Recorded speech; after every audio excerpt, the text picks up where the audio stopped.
ప్రస్తుత కాలంలో copy rights వివాదాలు ఓ రేంజ్లో జరుగుతున్నాయి. కాపీ రైట్స్ విషయంలో చాలా జాగ్రత్తగా ఉండాలి. జాగ్రత్త పడకపోతే ఖచ్చితంగా ఇబ్బంది పడాల్సి వస్తుంది. సినిమా ఇండస్ట్రీలో వేరే సినిమాల క్లిప్స్ కావాలంటే ముందుగానే కాపీ రైట్స్ తీసుకోవడం తరతరాలుగా ఆనవాయితీగా వస్తుంది.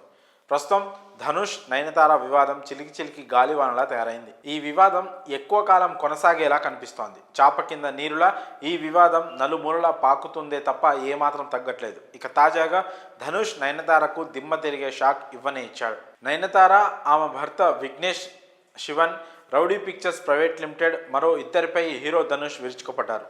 ఏకంగా మద్రాస్ హైకోర్టులో సివిల్ కేసు దాఖలు చేశారు.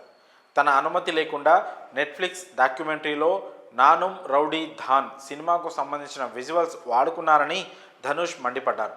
గతంలో వండర్ బార్ ఫిలిమ్స్ బ్యానర్పై ధనుష్ నానుమ్ రౌడీ ధాన్ సినిమాను నిర్మించారు. ఇటీవల ఈ సినిమా క్లిప్స్ విషయమై నయనతార, ధనుష్ మధ్య వివాదం వైరల్ అయిన విషయం తెలిసిందే.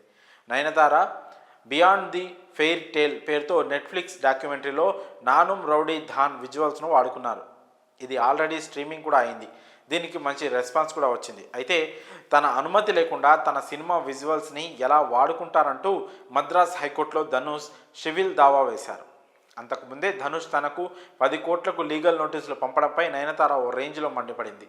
ధనుష్ నిర్మించిన Naanum rowdy Dhaan clips వాడుకునేందుకు NOC అడిగితే 2 ఏళ్ల నుంచి తిప్పించుకుంటున్నారని కామెంట్ చేసింది. 3 సెకండ్ల క్లిప్కి 10 కోట్లు కట్టాలా అని ఆగ్రహం వ్యక్తం చేసింది. అయితే నయనతార కామెంట్స్పై ధనుష్ తిరిగి స్పందించలేదు.